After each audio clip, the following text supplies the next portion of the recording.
Welcome back to Nerds R Us, where anyone can be a kid. I'm Tyler, and I'm joined by my co-host, Mr. Ike Siemens. What up, guys? And as last time, we're down one man. Mr. T-Haas could not make it today, but no big deal. We're still here for your listening pleasure. Yeah, fuck that nigga. Fuck that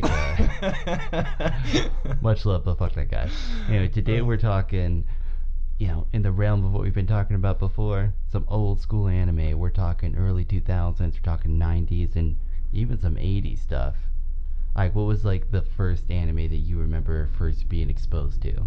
The first anime I was ever exposed to, your brother showed me DBZ. DBZ? Yep. That's like the intro anime for every American, essentially. Yeah, that's like our American age. Male child was the reason DBZ. I got into Dragon Ball Z originally is because it was on fucking Toonami, the Cartoon Network. Yeah. And I didn't know about it, but I loved watching Teen Titans, and then Justice League would always come on after that, and I've been a huge comic book fan for years.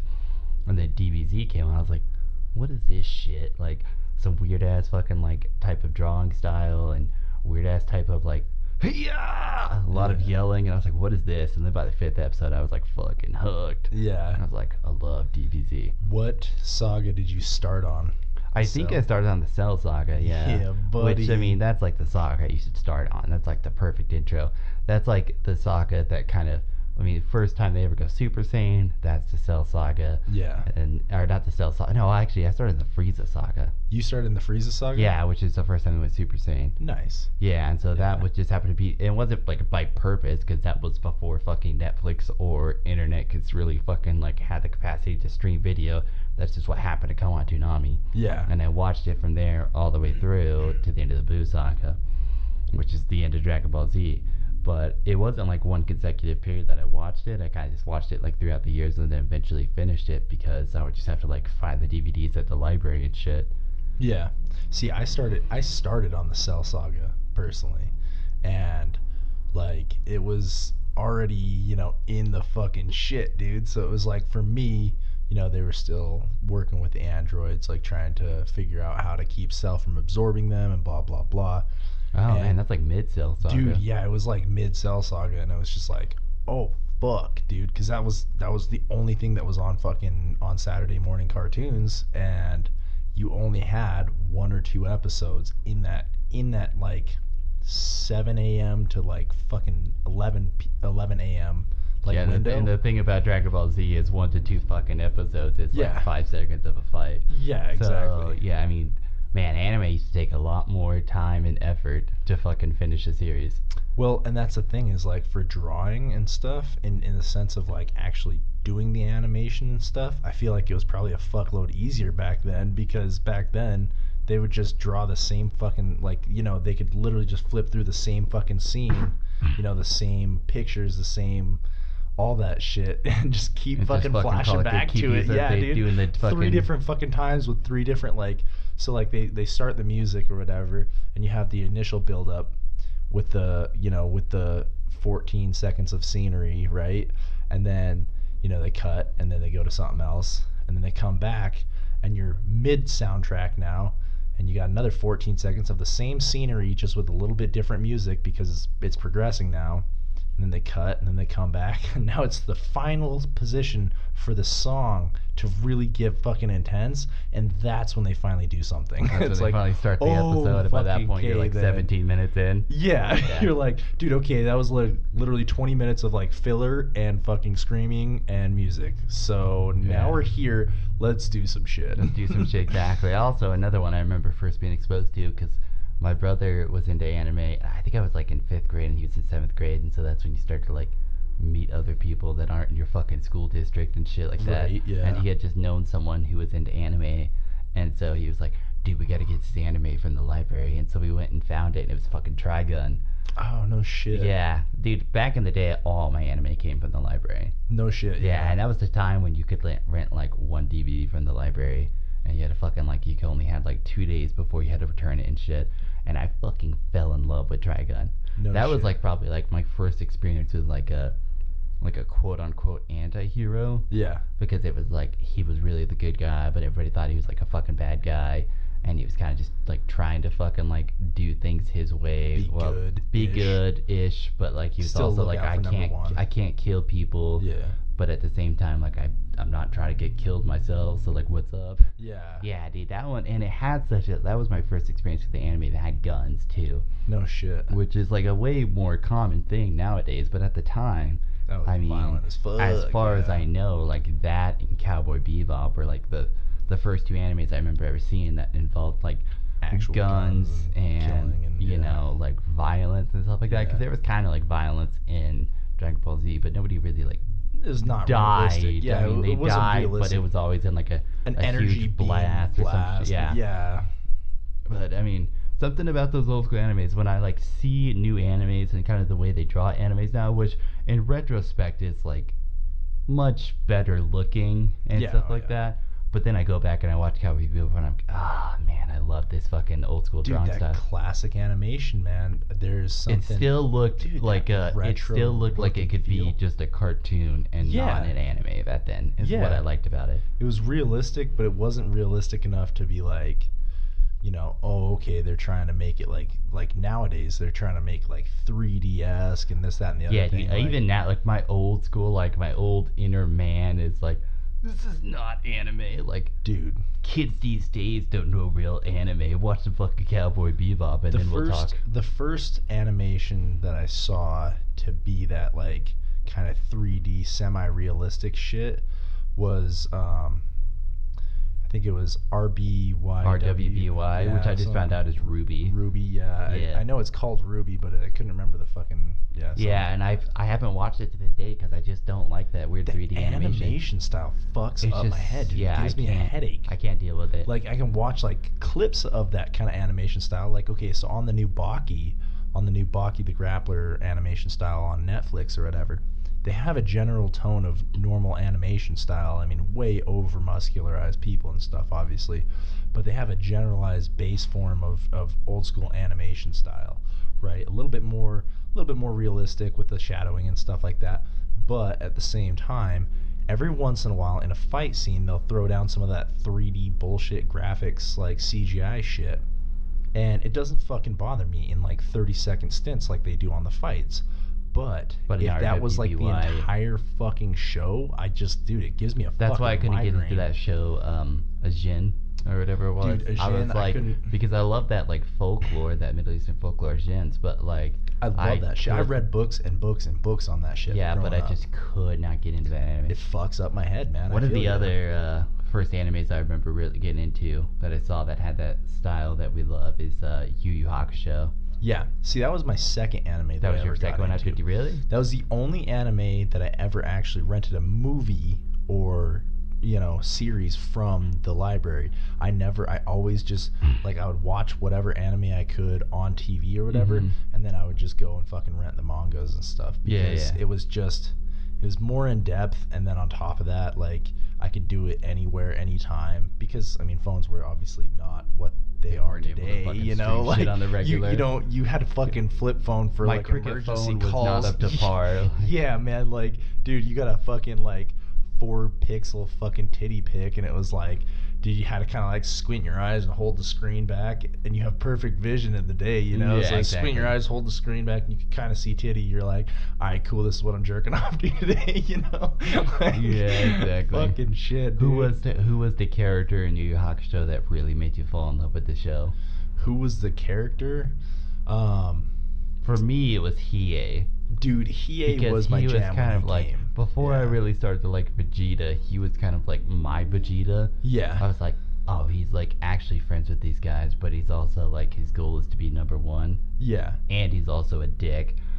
But something, I don't know, even though like height-wise, he clearly was not like the same build as me at all. I'm 6'4", and he's like fucking 5'2". Yeah, like, yeah, he's small as fuck. But when he threw out fucking Dragon of the Darkness Flame for the first time, I was like, oh my fuck. Bruh. Which I don't care who you are. Oh my God. I don't care who you are. Dark Tournament is the best fucking story arc of that series. Dude, fuck yeah, man. That was the shit. Like, that was the first introduction to the Tagoro brothers. To the Tagoro brothers and like, fucking... They made a fuckload of fucking money off the Tagoro brothers later on, kept bringing them back and shit. But it was like, dude, Hiei for sure took my heart in the series. Like overall, like Hiei was my fucking man.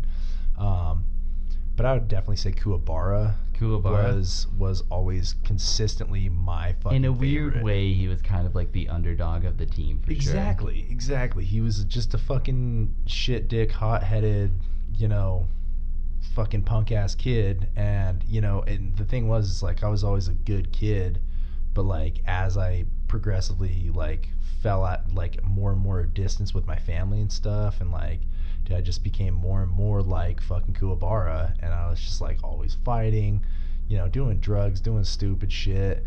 But then like I still had like my moral compass to like as a general sense, but it was just like it was a constant battle to try to find what was right and wrong for me and myself and like the people around me and stuff. So I really connected with Kuwabara, and he consistently like was one of my favorites. Like I said, when Hiei was introduced, I definitely was like, all right, this dude's a fucking badass. Well, when he's my favorite, that was kind fighter. of where fucking Kuwabara like came into play before or after that. So like he was even a character at that point, or like an essential character, Kuwabara. Yeah. So like with that, but like I mean, Hiei was still evil at that time, so I didn't really exactly like Kuwabara. I thought he was a good fighter, but I was just like, nah, that nigga can miss me with that gay shit. Like he's a bad guy. So then Kuwabara obviously comes up and really starts fucking vying for Team Yusuke, and then with that then Hiei joins in and fucking Kurama joins in, and it just turned out to be a great fucking team up. No, definitely another fucking anime I really loved, which they have it's one of my favorite anime movies all time, is Lupin the Third. Dude, okay, I never fucking watched that. You never got into Lupin the Third? Never watched it is like, I'm pretty sure it's like before like all the animes we talked about so far, but it still has that like super old school kind of like it's got that classic feel for sure. Yeah. But they had a movie, and the way I found out about Lupin the Third is they had the movie at my local library, and it was Lupin the Third, Castle of Caligistro or something like that. Mm-hmm. Which I later found out was like directed by Hayao Miyazaki, the head guy at Studio Ghibli. Yeah, oh, shit. Which I was like, no fucking wonder I love this shit, because all his movies are fantastic. But it was just like, it was one of the first animes I ever got exposed to, and it was about this guy. He was like the third generation of this family who was like master thieves, and there was like all these other guys who helped him out. There was like Jugen, who was like a master fucking marksman, which I really loved because he had a dope beard and he smoked a lot of cigarettes. That was back at the time when like smoking cigarettes was still kind of cool. Yeah. In all movies and on TV shows. And then there was like a guy named, I can't remember what his name was, but he was a samurai who was also like would help them steal shit, and he had like a sword that like could cut through anything was the thing. It was like this like master fucking sword that could cut through any material. It didn't matter what it was.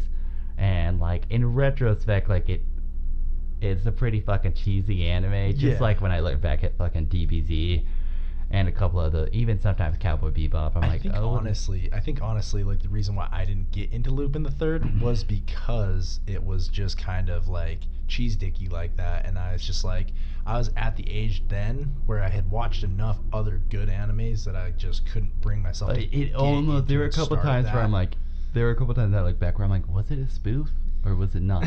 But it's actually like a serious anime, but they do a really good job of being like, oh, this could be a serious anime and also like a comedy at the same time. There's like a lot of jokes and shit like that, and like a lot of times where like one character will put another character in a headlock and like fuck with him and shit.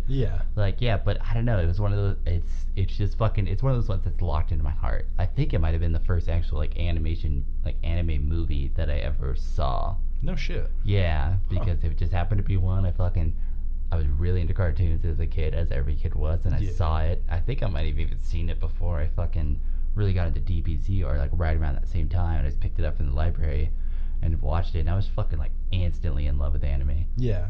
Do you remember Ultimate Muscle? Yeah, dude, does that even count as anime, dude? That's like anime's fucking retarded cousin. It's like it definitely has Down syndrome cousin, some like strong. Cartoony. It has some like strong anime feel for it too, like the way they fucking like. And then they're like their muscles like fucking blow up and shit, and like their moves all have names and stuff like that. Yeah, Yeah, I don't know. I don't know if I would fully classify that as anime personally. But I feel as a general tone of well, there's a lot of perspective. things though that a lot of people think like aren't anime that are. I mean, even Yeah. old school Speed Racer, that's That was technically an anime. That was I mean, that was OG that was anime the for anime sure. that our dads grew up with. Yeah. Which is some shit, and I'm sure they had no fucking clue. And now when I try to get my dad, I'm like, check out this anime show. He's like, it's fucking stupid. It's anime. And then he's like, look, there's no anime except for the anime that is Speed Racer. And started shit talking on my anime, which is what I fucking do to people who I talk to anime. They're like, oh yeah, I like Orin Host Club or Food Wars. I'm like, that ain't fucking anime. Get out of here. Shoot yourself. Yeah. Fucking shoot yourself. That's not fucking anime. But I mean, it's fucking, like, that's the thing, like, because back when at least I got anime and you got an anime, there was like, a moral to the story. no, not even that. There was like 5, 6 animes that were really That big in too. America. They're like, Yeah. the selection was so much less than it is now. And it had now, to be like vastly popular in Japan Yeah. to even fucking get over considered exactly. to be put I over mean, in and America. now it's like there's fucking new animes coming out left and right, dude. I feel like I can't keep up. I'm like, I'm Dude, still in the hell fucking, no. I'm still in the vinyl store, fucking flipping through vinyls and shit. Dude, You I think it's feel like, that. dude, I'm about to download this shit like MP3, ready to go. Like, I fucking can't keep up anymore. Yeah. Yeah, for But sure. that was the thing. I mean, that's probably why those animes are so close to like my heart. Is because it was just like they were so fucking. I mean, even like Digimon and Pokemon, Fuck yeah. I think are like technically an anime. Like those are things that are close to my, because at the time that was like all we had. That was it. Yeah. Like You didn't have fuck I all mean, for- dude, this one will hit you hard. When I first saw Akira, Dude, fuck yes. which when Akira came to America, opened up the gateway for anime to be like a possibility in America, because it was like the first commercial success movie, at least, of anime in America. Yeah. And it opened up the floodgates and opened up a whole bunch of possibilities. And even to this day, I still go back and watch that movie. I'm like, this is a fucking great movie. Yeah. It's so good. I will say this, and this just might be my nostalgia glasses, but I feel like anime movies in particular were way better back then. I feel like, yeah, because like nowadays when they do movies, they try to make it too mainstream production value-y, and they tote too much CGI along with them. Well, that, Like, and they then it put always too much. it always like, because back then movies like did also somewhat like, if it was a movie of a show, the movie would affect the show in ways. Yeah. But now it's like all the movies are just like, oh, this is an offshoot of the show. Like, you can still watch the show without seeing the movies. Yeah. But it seemed like back in the day, that was not the case. Yeah. It seemed like, they were oh, like non-canon. They're non-canon now, whereas they Non-canon. were like pretty canon before. pretty canon, Yeah. or like, and I mean, at least back in the day, they were able to get the same voice actors for movies. No shit. God, Right? dude, every time I'm like, no, that's not that guy's voice. That's the one thing I was kind of surprised with, was like in DBS, like they actually managed to pull the same voice actors. To pull the same voice Which actor. was cool as fuck, but don't get it twisted. I don't really like DBS. I've been overall disappointed with the entirety of the show. I actually haven't watched it for that reason, because I was kind of like, oh, okay, they're playing off the nostalgia glasses is what they're doing, pretty much. which is fine. I as a person who appreciates business, I'm like, okay, I see what you're doing there. Like, that's a smart move. You know, you could fucking milk those udders dry Yeah, all for day. sure. But as a fan, I'm like, dude, just let it go. Dragon Ball Z and Dragon Ball were huge commercial successes in both Japan and America. Yeah. Let it die. Well, and then, you're wearing a Tokyo Ghoul shirt. Even if we were to reference that, I mean, Tokyo Ghoul Re, dude, realistically, man, that was a fucking letdown. Like, there was so much uncovered shit. They just left a lot to your imagination. It's like, dude, okay, like... Did they? I actually Compared- saw like a list. I was like looking at this list online. It was like top 10 like anime sequels and top 5 worst anime sequels. And Tokyo Ghoul Re was listed on there as one of the like worst sequels. Yeah. And the thing is, Which is such a shame. It's not bad because they threw in some classic characters that you're like, fuck yeah, man. They made some reference to them and shit, and that was really cool. But like at the same time, there's a big fucking story gap. There's a huge time gap. I think it's 4 years if I remember correctly. It's been a while since I watched it, obviously, because I was watching it as it came out. But like, and I've watched like 40 fucking anime since then. But I mean, like, when I was watching it, you know, there's a 4-year time span gap from the end of the last season to the beginning of this season, and it doesn't really cover fuck all for any of that interim period. For that time frame? Yeah, dude, it just like leaves you fucking high and dry, and you just kind of have to figure it the fuck out. And it's like, bro, that's fucking bullshit. Because it's like, from what I've heard, I haven't read the manga yet, personally, but from what I heard from one of my friends, is they're like, dude, no, fuck that shit. Read the fucking manga. It was way the fuck better. They went way into detail with shit, and it was like... Well, I mean, that's the classic situation of any book to movie or book to TV show. Dude, like even so, I mean, like, I've watched shows and then read the manga and then been like, oh, okay, you know, here is different, but I mean, that's really fuck all for difference, you know. One thing I can say, one anime or one manga turned anime that I can definitely give credit to is for trying to keep as like close to the book as possible is Naruto and Naruto Shippuden for sure.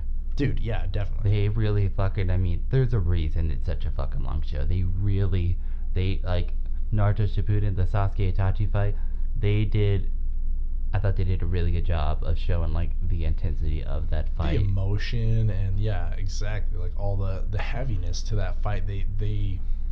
They express that very well. And then the other thing is like the reason why I like watching the anime, sometimes more so than reading the manga anymore, especially, is due to what I like seeing what they do with like their musical pieces to really present emotion and capture that moment. You know dude, what I mean? Soundtrack can definitely make or break like any movie, any TV show for sure. It changes the dynamic by 1,000,000%. Like, it just fucking completely switches up the flow of a show. Like, I mean, you can read something and you can be like, wow, that's pretty fucking depressing and stuff. But dude, if you have some fucking emotional music playing in the background or whatever, man, I have like cried on many a fucking anime because they like just throw in these like heart-wrenching notes in the background. You're just like, dude, that is depressing. Like, there is so much fucking Naruto music that is like almost put me in tears type shit. And then like same thing with like Fairy Tail and stuff too. But I mean, you know, with that classic, dude, that classic feel to it and stuff, they kept it simple and they kept it fucking classy, and I love that shit. Yeah, for sure. People always like kind of like, because it was so popular, it seemed to not like, a lot of people don't like Naruto. Yeah. Because, I don't know, there's a lot of people like, there's this other ninja show that's way better, and it may be better. I don't know, I haven't really taken the time to look at them. But Naruto was at least one of my first experience with a ninja that I remember. I mean, that and fucking Last Samurai with Tom Cruise. Those are like the first 2 times I remember ever hearing the word ninja or like learning about ninjas. Yeah. But, and I'm sure that Naruto is nowhere close to how it actually was. I mean, no, there's no fucking way. They didn't have superpowers and shit. Like, that's understandable, but... Yeah, I mean, it's a TV show, but man, dude, Naruto still got a soft spot in my heart. Even though I look back at DBZ and I know it's not as great as I thought it was, it still definitely does have a soft place in my heart. I'm like, yeah, but it's fucking DBZ. Like, yeah. Like, in reality, I can't go back and rewatch the entire series by any fucking means. Dude, that shit kills me. But, I mean, for the most part, like, okay, so... I don't know. Have you ever seen this? There's a YouTuber. DBZ Abridged that you're talking about? No. It's kind of like DBZ Abridged. That is fucking awesome. Don't get me wrong, because you can still get the main gist of the storyline just from that shit and laugh your ass off the entire time, which is fucking awesome. They did a phenomenal job with that. But no, they actually went through and they took like old school anime like DBZ and Naruto and stuff, and they cut out all the filler bullshit. They like literally went in, and with DBZ especially, they cut out all the filler and like excessive stuff. And dude, it was like, man, each fucking season was like cut into thirds. Oh, I'm sure. Like into a third as long, and I was like, damn, motherfuckers! Like, you guys spammed the shit out of that. Oh, fuck yeah, they did. I mean, and then they kept doing like recaps and stuff too, and it's like, that's another 2 to 5 minutes that you don't have to fucking make new animation. You just do your recap. Just do your recap exactly. Like, last time on Dragon Ball Z. Yeah. Yeah, I mean, everybody remembers hearing that. Yeah. But, I mean... That intro song, though. Yeah, exactly. I mean, I hate to sound like the old guy holding on to the past type guy, because motherfucker. Yeah, exactly. There were like a lot of new animes that I've watched that I'm like, that was fucking really good. Yeah. Like I can definitely see, at least storytelling wise, anime has definitely progressed over the years. Yeah, I feel like they've done a lot. I'm definitely willing to admit that they've gotten much better at like capturing human emotion and telling an overlong story and things like that. But because I'm like, in the scheme of anime, I'm like an old guy now. I'm like still not fucking good as Cowboy Bebop. Like, okay, there's very few things that I feel like touch like Samurai X and Rurouni Kenshin and fucking Cowboy Bebop. Dude, I can't believe I forgot to fucking mention Rurouni Kenshin. Yeah, dude, well, that's my favorite samurai anime of all time. Exactly, that's why I threw that in there, because I was like, I'm surprised you haven't talked about that either personally. It slipped my mind. It's one of my favorites, dude. And then back then, the first sports anime I ever got into, which is like super old now, was called Prince of Tennis. Yeah. Which I loved because I was really into tennis at the time, and I still am. But I was like, it was a fucking anime show about tennis, and it was like, it was clearly exaggerated, but they also back in the day, they still tried to keep it remotely in the realm of reality. Yeah. Like there were some things where I was like, this is my special move, but the special move was actually based off like a tennis technique. An actual move, yeah. Yeah, exactly. And so I appreciated it, but I don't know, man. Yeah, it's just like Rurouni Kenshin. Oh, geez, just shout out to Rurouni Kenshin. That's made me love samurais. That shit was so good, dude. And that's the thing, is I feel like that was one of the shows that got me into like Japanese culture and history and stuff. Honestly, I thought they did it. I mean, I'm sure there's like, if we have one Japanese listener, they're like, no, you know, I'm sure they're like, no, that's not remotely accurate at all. But no, completely, yeah. From my perspective as an outsider, they did a really good job, at least of depicting what I would picture it to be like at that time. Yeah. Yeah, I mean, it was a lot, and that's the thing, is like, there was a lot of unrealistic stuff, don't get me wrong, but I feel like that was one of the most realistic animes. Oh, yeah. Especially for, like, talking about that kind of time period and stuff. Yeah, and the politics involved and stuff like that. Exactly. Yeah. I feel like that was one of the most accurately depicted animes. I'd love to see, like, I would love to see, like, a good anime, like, about the American Revolution and, like, America becoming its own country. Because I feel like if they did something like that, they could do it really, really well. Yeah. Especially with capturing time periods, which anime is really good at. Yeah. Capturing, like, characters and what you, like, you know, scenery, the scenery, and yeah, exactly. The interactions between people. I would love to see that. I think that'd be amazing. And there would be a lot of people, no, Japanese not American, can't, like. Fucking Paul Revere riding on a horseback, like shouting with a sword in his hand, like, fuck yeah, man. It would be fantastic, especially if they did their best to keep it like as historically accurate as possible. It'd be so good. That's the thing, is like, dude, so like, you can keep it semi-accurate, but then have the freedom to like kind of switch things up and make it a little bit more exciting, and still have it be, you know, super gripping and like interesting and stuff for most of the population. I feel like they could definitely do that with a lot more with some of the animes, like, because sometimes like you're watching anime and it just gets so fucking obscenely like it seems like it would be semi-realistic, so you kind of go into that with that expectations, and then it just goes way fucking off train, and it's like goes way out into left field, and it's all fucking hectic, and you're like, I don't know that I give a shit about this anymore. Because like, if you have that expectation for semi-realism and you don't get that, you're fucked. So I feel like they could do better. I've watched a couple animes recently that I'm just like, the fuck. And then, you know, but like, if the cover art is like kind of hectic, oh, you got a fucking 12-foot sword and you're a 4'8" girl, like, yeah, all right, cool, yeah, I can obviously assume that this shit's gonna be ridiculous, like, yeah. So I'm not out of anything, but so number one, like, old school anime right now, like, if you had to make a final decision, if you could only watch like one old school anime and you had to leave all the old school anime behind for eternity, what would that old school anime be? What would my choice be? Yeah. Fuck, dude. I would probably say either Rurouni Kenshin or Yu Yu Hakusho. Yeah, those two are definitely on my list, but I feel like Rurouni Kenshin would outweigh Yu Yu Hakusho for me personally. Really? See, and I was thinking I'd probably say Yu Yu Hakusho just over Rurouni Kenshin for me because the characters were more relatable, like in the sense of emotion and their interaction with society and stuff. So yeah, shit, man. Rurouni Kenshin, though, I'm gonna have to go watch that after we fucking finish recording this shit, dude, because that shit's so good. Everything's about it is so good. Guys, if you haven't watched Rurouni Kenshin, get on that shit. Like, yeah. I know last episode I just said watch My Hero Academia, get on that shit.